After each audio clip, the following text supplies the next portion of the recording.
You're listening to Trax FM's podcast. If you've enjoyed our content, more podcasts are available on the RTM Click app and website. Let us know what you think. Please email us at traxfm.rtm@gmail.com. Like and follow us on social media at Trax FM Official. Good morning, everybody, and welcome to Face to Face on Trax Momentum. I'm your host, Anil, on the mic. Now, in today's exclusive interview segment, we have a distinguished guest on the phone lines. He's none other than Professor Dr. Azmi Hassan. He's a senior fellow at the Nusantara Academy for Strategic Research, and he brings along a wealth of knowledge in political science and geostrategy to talk to us in detail and share his opinions and his reactions on the new Madani government cabinet lineup. So without further ado, let's welcome him into the show. Good morning, Professor. Good morning, Anil. How are you doing today, sir? I'm good, Anil. Thank you. All right, you're most welcome. All right, Professor, so without further ado, we'll jump in straight to our very interesting discussion today, which I feel the people would be very interested to get some insights on.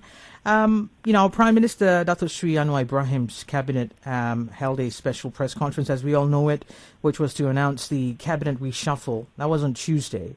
What was your instant reaction to that announcement, Prof? One thing for sure, I know I'm quite happy and quite surprised too, because my expectation is that the MP of Siti Wangsa, Datuk Johari Abdul Ghani, will be going into the Ministry of Finance. But again, the second Minister for Finance, Datuk Amir Hamzah, I think that's a good choice by Datuk Sri Anwar. Why good choice is that Datuk Amir is a technocrat, he's a professional, and the more important thing is that Anil, he is not affiliated to any political party. And as you know, any decision on our fiscal policy must be based on the priority, what the nation needs, what the people need, what not the political party needs. So I guess that is a good surprise for me in terms of appointment in the Ministry of Finance, I know. Okay. Now, for the benefit of our listeners, Professor, could you tell us more and shed some light and break it down about the reshuffle and also the various ministries that have been affected with this? Yeah, I know. There has been a lot of complaint that two new ministries has been created.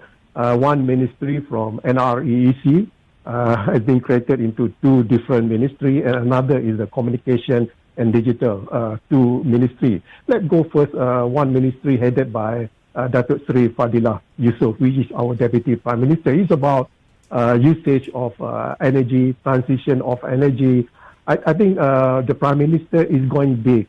He wants to encourage Malaysians and Malaysia to use smart energy, or more specifically, renewable energy, whether from the wind power or the sun power. I think we need a ministry that are focused on this particular issue, using the renewable energy. Okay, that's one ministry created. And another ministry created, headed by YB Gobind Singh Dio, is that Ministry of Digital.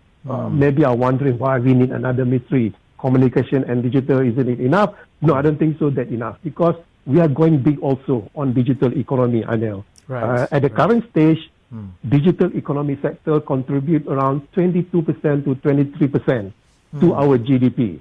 Okay. I think that's not enough, because the future is digital economy.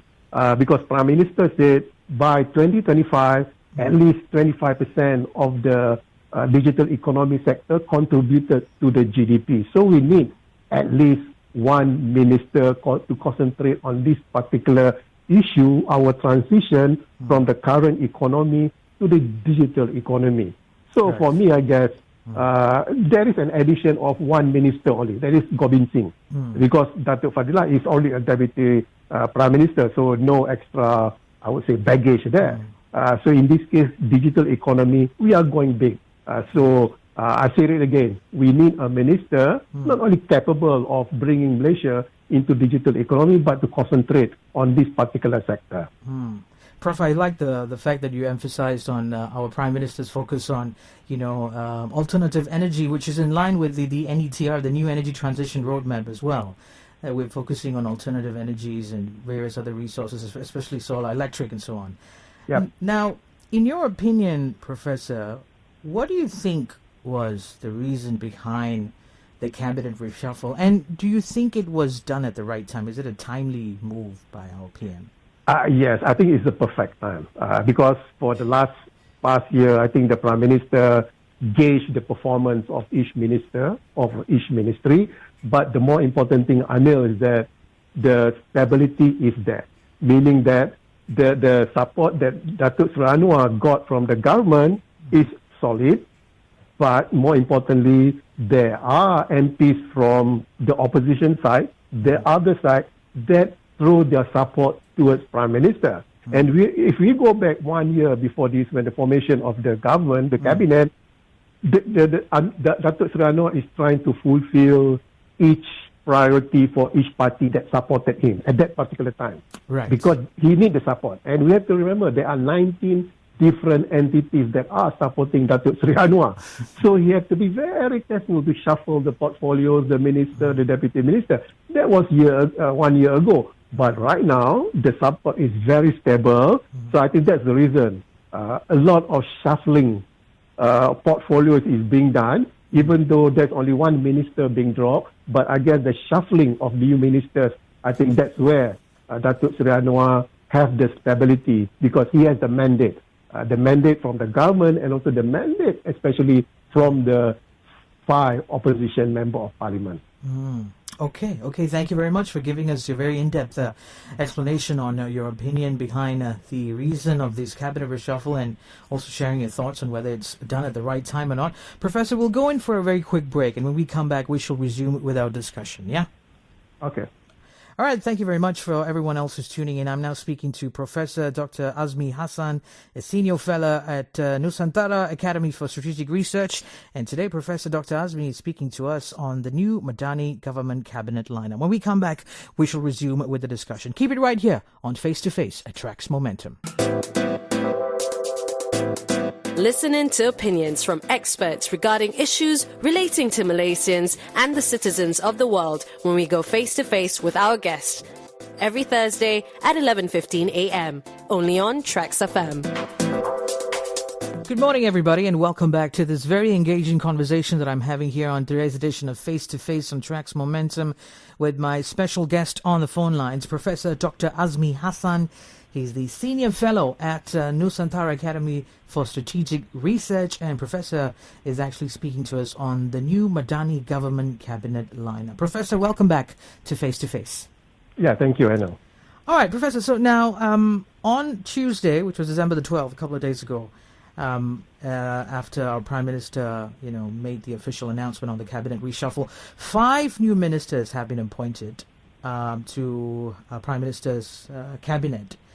And of which the cabinet, which had about 28 ministers previously, it's now been expanded to 31, with 2 ministerial portfolios split, as what you mentioned, and the appointment of a second finance minister. Now, with this announcement, Professor, does this come as a surprise to you? Well, in a way, yes, Anil. Not the creation of the new ministry, but the changing of portfolio. 3 senior member of parliament from UMNO.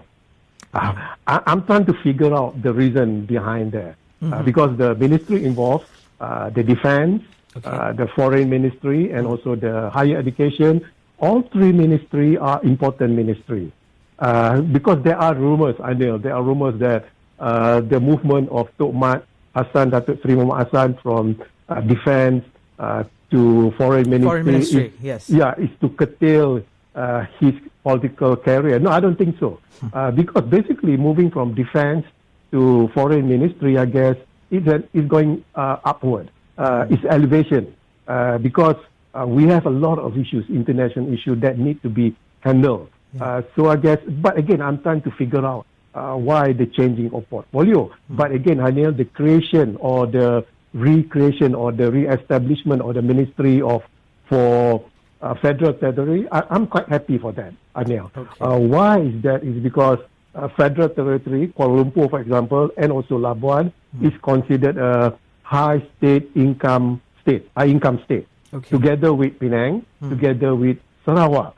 So I guess, and Federal Territory of Kuala Lumpur is one of the, I would say, giving to our GDP is a lot. I think just behind Selangor and also Penang, if I'm not mistaken. Right. So for this 3 federal territory plus Putrajaya, I think we need a minister in charge of it, because especially Kuala Lumpur, the contribution to the nation is quite critical.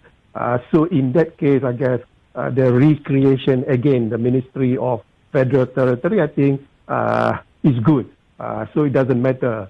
We have another minister for it, but again, Zaliha is a former minister for health. I guess there is no new addition of a minister in this case, Anil. And Professor, just to enhance the understanding of our listeners on, how will this change actually impact our nation, the state of the nation? Which aspect of the country you think will be affected, or rather will be enhanced? I guess with this reshuffle. What are your thoughts, Professor? Yes, Anil. Let's pick our fiscal policy, because I'm expecting that we have 2 deputy minister with Datuk Seri Anwar as the minister. But again, as we know, there is a creation of Minister of Finance number 2. What this will happen starting from yesterday, I guess, or in the coming weeks or months, is that anything that got to do with fiscal policy, the second minister will take charge.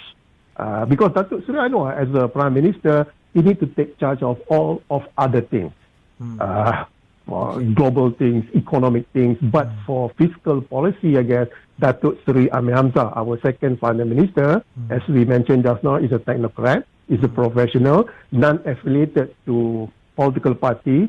Similarly, I would say Zafro, I think, but not. But Zafro is part of UMNO. But again, Datuk Seri Amir is non-affiliated. As far as I concerned, does not belong to any other political party. So I guess Datuk Seri Amir, as the Minister of Finance number 2, will be in the front seat when talking about fiscal policy, when talking about finance, when talking about our budget. So I think that's the change that we'll see in a very drastic manner, Anil. So very strategic delegation of responsibilities done there by a Prime Minister, yeah, Prof? Yes, I think it's not fair for Prime Minister to handle the finance issue, because he has a lot of other things to do. Other pressing matters as well. In the correct. country. I think that's a good move by the Prime Minister. Okay. Now let's talk about the economy, Professor. Of course, every time a new announcement is made concerning the nation, it has to relate to the layman out there, the rakyat, because that's what we are all working for, right? That's what our ministers are all working for. Now, I want you to give us a very comprehensive perspective on how do you think that this reshuffle will impact the economy of the nation? Yeah, I'm really hoping the new lineup of cabinet have the same track as the Prime Minister. Because the Prime Minister said it many times. Let's say he used an example of our GDP. Right. And the Prime Minister said it makes no sense for our GDP to be in a positive side, 7-8% of our GDP, but it does not translate to the layman. Yeah. The layman will ask. We will ask. Yes, our GDP will be 7-8%. What do we get from that? Yes. I think that's what the minister. I think they have to go down, talking to the layman's language for me and other laymen to understand. Yes, it is positive that the GDP is very high. Our economy is stable. Our framework is very, I would say, stable. But what does it mean to the layman? I think the ministers need to explain that in a language that we understand. For example, let's say OPR. Anil. Yeah. Yes, a lot I've been talking about this particular OPR. So the OPR has been increased. Yes, the minister said that to stabilize our currency. But how will it benefit the people? So I guess the ministers, the new lineup, when they are talking about economy especially, they need to talk language that are easily comprehend by, so they can be understandable. At the end of the day is that what is the Rakyat can get from this particular issue. I think that's very, very important. I'm just going to go and pick your brain a little bit, Professor, with your expert knowledge, and of course being a, you must have been a lecturer yourself, an educator, you would have shared a lot of your knowledge and insights. For the common person out there, just so that we can just, condense the word GDP in then maybe a couple of sentences. Can you simplify that term, and why should we as the Rakyat be concerned about the GDP? Because every time ministers speak, like you mentioned, OPR, fiscal policy, lots of financial terms are thrown into the conversation, but perhaps sometimes we don't really know if the other person understands what is being mentioned, Professor. So to be fair to them, maybe just on that GDP, since it's often used, give us a perspective, condense it in just a very simple explanation to that, Professor.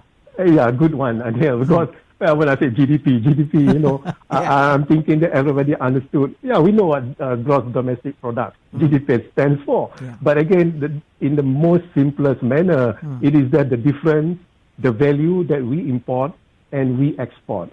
So if we have a GDP growth is positive, meaning that we export more. That's the reason why positive GDP, the higher the percentage, the better it is, because more income for the nation, because we export more. So in this case, if more income to the nation with a positive GDP, how does the government distribute the income so that it trickles down to the people? So that's the thing that Datuk Seri Anwar has been emphasizing. Yes, you can talk about GDP, but you have to explain to the people a positive GDP, meaning good for the country, more income for the country, but how we distribute the income. The most important thing is subsidy. I think we use a lot of this income to subsidize our subsidy. So I guess a good positive GDP, I think right now it stands around 4 to 5%. Usually before the pandemic it was 7 to 8%. I think it's good for the nation. Right. So Anil, if it is good for the nation, it must be good for us. Okay. But the explanation must be there. But as far as I'm concerned, the explanation is done, but it is not that simple. The explanation is still very hard to understand why we need a good GDP. Yeah.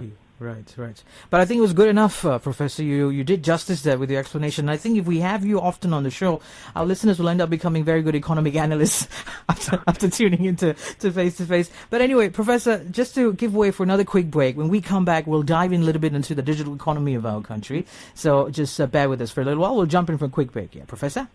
Okay. All right, I'm now speaking to Professor Dr. Azmi Hassan, a senior fellow at Nusantara Academy for Strategic Research, and we're speaking about the new Madani government cabinet lineup. When we come back after the break, we will try to understand our professor's perspective on our digital economy, if the nation is moving at the right direction. Keep it right here on Face to Face at Trax Momentum. Be inspired, informed, and up to date.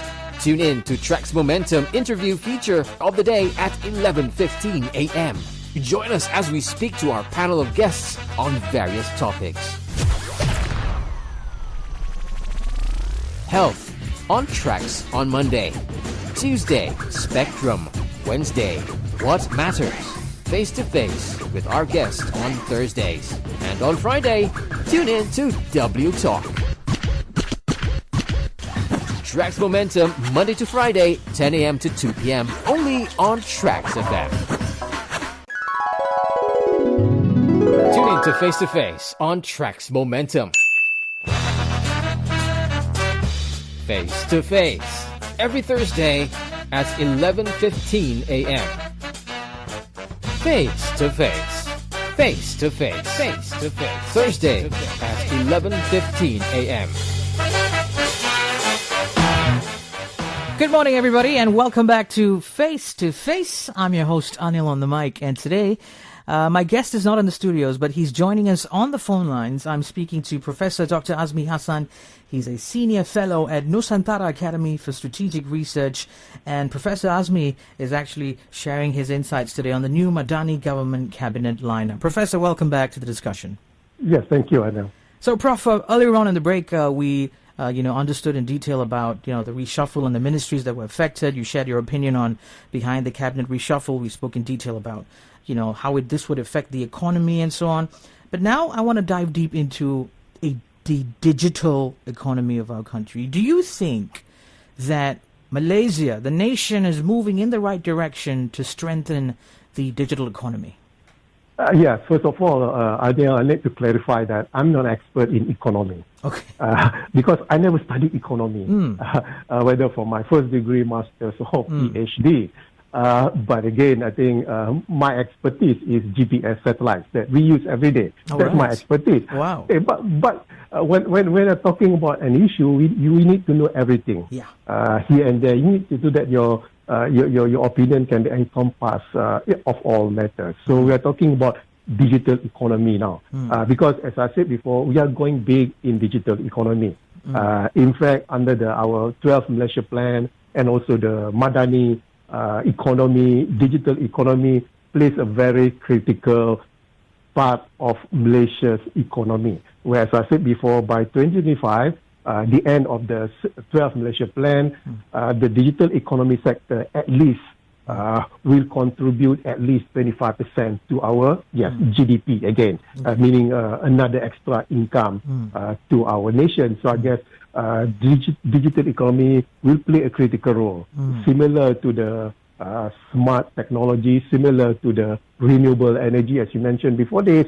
It will contribute to our well-being. So what we are facing right now is all about digital economy. And a few days ago, Anil, the government introduced digital identification. Yes. This is part of the process so that we embark into 100% digital economy. And I guess let's talk about politics a little bit, because a lot say that it's a hassle to go to the election, during election, because we have a lot of election for the last few years.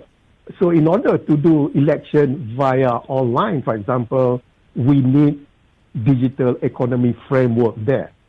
So guess to make others happy, especially when we can perform our election duty online, but we need a framework, and the framework comes from our digital economy.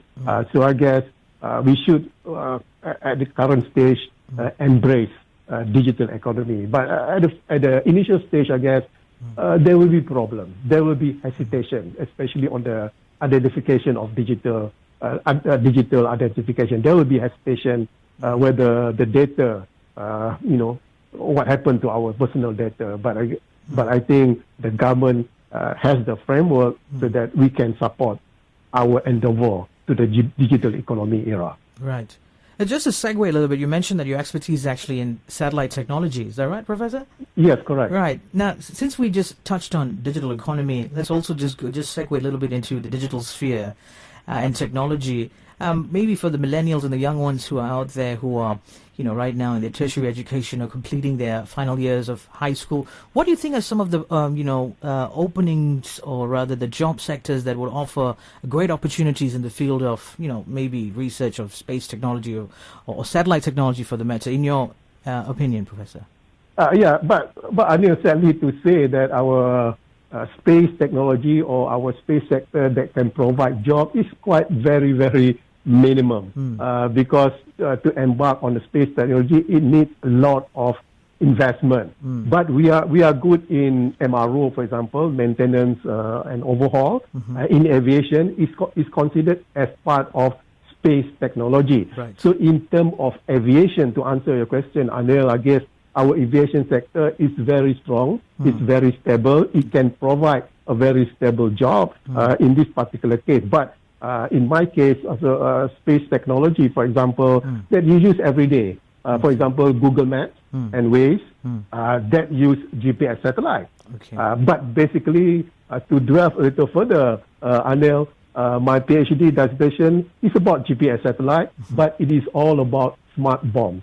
That is really my expertise, Anil. Okay. No, I'm not Professor, joking. I'm not joking. Yes, I'm not joking. Really. I'm sure that last word that you mentioned would have put a smile, maybe a laugh, less like how it did for me, for our listeners as well, because it's a pretty interesting area of study. Maybe we can have another episode on that on another time, Professor. But before I let you go, any parting words, Prof, that you wish to share for our listeners before we let you go? Yeah, I'm hoping that the new lineup of the cabinet can do their work starting from today or yesterday. But more importantly is that whatever the decision or the policies of the government, disseminate it in an easy manner that people like me can understand. I'm not an economist.